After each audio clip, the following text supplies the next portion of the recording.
welcome back to American Sunrise. Thank you so much for joining us. It is time now for today's health news, sponsored by the Wellness Company. And under the microscope today, beet juice. A new study is highlighting a natural way to lower blood pressure in older adults, and it is beet juice. Researchers found that 1 glass a day significantly improves blood pressure by changing the oral microbiome. That's the balance of good and bad bacteria in the mouth. The findings suggest diet can have a faster, stronger impact than many realize, and it's a reminder that food can be powerful medicine. While a new administration in Washington, D.C. has brought a lot of positive changes when it comes to fixing our broken healthcare system, the reality is, however, that there is only so much the government can do, and that if we really want to make America healthy again, that starts at home with each and every one of us. That's where the Wellness Company comes in. You see and hear from TWC doctors all the time on this network, and you know that their products are the gold standard for keeping you and your family safe and healthy. The Wellness Company gives you the opportunity to make sure that you are prepared for whatever happens with their series of prescription medical kits. Kits that contain an assortment of life-saving medications and guidebooks to assist in the proper use of these medications.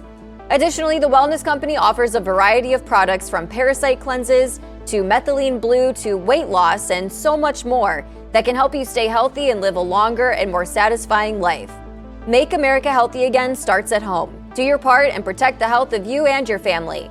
Go to www.TWC.health/RAV today and order.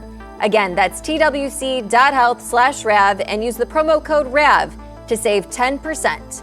Now let's send it over to David Brody. All right. Appreciate it, Emily. Let's talk more about Epstein. Speaking about wellness checks, let's check on the wellness of the Republican Party right now. T. Bates, let's talk more. We had Mary Miller at the top of the show, the Congresswoman. Look, she's clearly not going to support that discharge petition. I mean, I think that's pretty clear. And she's waiting for President Trump, she says, to take the lead. But here's the thing. I mean, he's calling it a hoax. I don't know if I'd use the word hoax. I think what it is, it's a Democrat political stunt. There's no doubt they're taking advantage of this whole situation. I don't know about it being a hoax. What's your take on what we're seeing right now, T. Bates? Yeah, so I agree with you. I don't believe it's a hoax. People were victimized. I think that was clear based on what we saw yesterday. 10 witnesses, 10 victims, spoke during that news conference.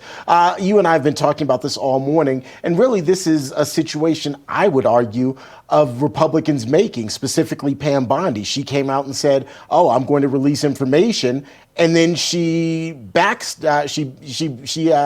stopped and didn't do it. She wasn't clear, and I think, unfortunately, the impact of that is that people aren't going to trust anything that has ultimately come out. And even beyond that, earlier this week, the House Oversight Committee let out about 33,000 pages of documents. Most of it, though, wasn't really anything new. It was what we already knew and what was already in the public realm. And so I think those are the sorts of things that create more questions because we're not getting the answers.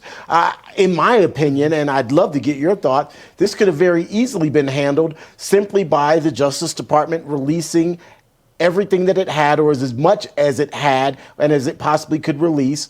And moving forward, the argument is always, oh, well, we don't want to put people out there just because their name is associated with this. The accusation alone could be lasting. I get all of that. But to quote Dr. Gina, in the interest of justice and pursuing people who truly might have victimized someone, I could see it being worth it. Maybe you disagree on that, David. Well, that is a good question, T. Bates, because and here's part of the problem. The DOJ never really articulated what you just said there. I mean, they kind of did. They said, we're a little concerned about putting names out there. But what is this really about? I mean, to me, help me if I'm wrong here, it's about lawsuits. I mean, they're concerned about lawsuits. I mean, if you start putting out names of people that were associated with Jeffrey Epstein, I'm assuming the government is concerned about these folks saying, well, wait a minute, you're putting my name out there in the court of public opinion and you've got no proof. I mean, so you have to, it's one thing to say, hey, I was with Epstein or there's allegations made against me. It's another thing prosecuting the case. But I feel like we haven't even heard that argument much from the DOJ. They've been kind of flat-footed on this. And I think that's what Dan Bongino, the associate director of the FBI, has some issues with. Like, this was just not handled well. My other issue here is, like, we keep hearing about protecting victims. And of course, everybody wants to protect the victims. But let's be honest, we also hear about client lists and we hear about files. But can we just cut to the chase? What people want are names. That's what it is. It's not about files or lists. They want names. Who was involved? Who was hanging, not just hanging with Epstein. It's not about hanging with Epstein. Like these victims yesterday. Yeah, these victims yesterday, they know the names. They said it. They know the names, and they're going to compile a list privately.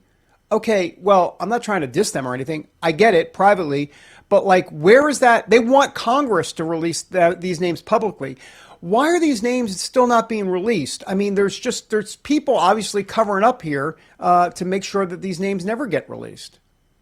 See, and my thing, just to add to that, is context is everything. But as the DOJ, you have an opportunity to add context if you think that simply a name being named could be a public indictment. Then add the context based on the investigation that you have. Such and such was named.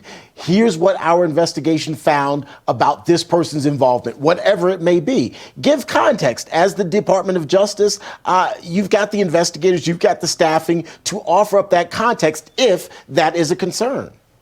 Yeah, and also, let's remember, what's the harm in releasing the files? It's not like the DOJ is coming out and saying, these 7 to 10 to 50 to 100 to 300 people we've got real issues with. They're not saying that. They're saying, just release the files. Let us see some names. There are clearly names in there. Now, I know some of it's grand jury testimony and there's issues with the judges there, but I'm still trying to figure out, where are these names other than in the grand jury testimony? I mean, other than that, is the DOJ literally sitting on names that were around Epstein? I mean, that's been always the view here, that they have names and they're just not giving it to us. And if they don't have names, they should say it, but they do. And here's the thing, if they don't have names, then what harm is it in releasing the documents? If there are no names in there, then release the documents. What harm is it? If there are names, then release the documents, and hopefully, and I do trust the American people enough to be able to read through the entire thing and not just pick a name, but read through the documentation that's part of the investigation for a clear perspective on why the name is in the document and what the association between Epstein and that specific person might be. I trust people enough. I would read far enough into it. Just my 2 cents. No, and I'd like to give us both a compliment because I thought that was great analysis by both of us. So thank you, T. Bates. Thank you, David. And thanks for joining me on American Sunrise. Just kidding. I'm just playing. All right, coming up, forget cold cuts. I know you like cold cuts. Let's talk about Coldplay and their failure. In moments, find out how their frontman turned his concert into a political lecture and an international embarrassment. And Israel, of course, the focus. That story on American Sunrise when we return.